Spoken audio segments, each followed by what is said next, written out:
Quand les deux Français du top 10 mondial sont sur un même terrain, l'échange est dur mais toujours respectueux. L'un a montré la voie, l'autre est aujourd'hui légèrement au-dessus de son guide d'alors.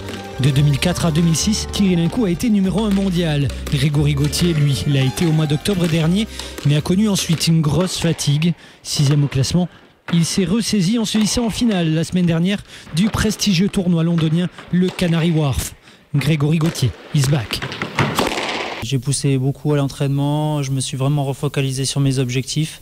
Et là, cette semaine à Londres, j'ai vraiment retrouvé du plaisir sur le terrain, bien joué, retrouvé les sensations que j'avais perdues ces derniers mois. Donc là, je suis vraiment content et ça me fait plaisir de retrouver un bon niveau de squash. À Londres, Thierry Lincou s'est incliné en quart face à Mathieu, le vainqueur de la finale face à Greg.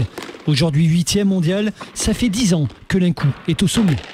J'arrive à rester là dans le groupe de tête malgré l'âge aussi, malgré les années. C'est vrai qu'aujourd'hui j'ai 34 ans, mais l'envie est toujours là et la fraîcheur physique aussi, bon, sauf de temps en temps, mais voilà. Globalement tout va bien.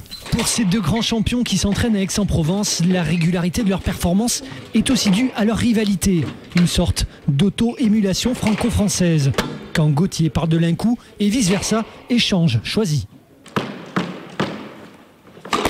Grec explosif, tant dans le physique que dans le caractère. Mentalement, c'est un guerrier. Physiquement, il est toujours présent.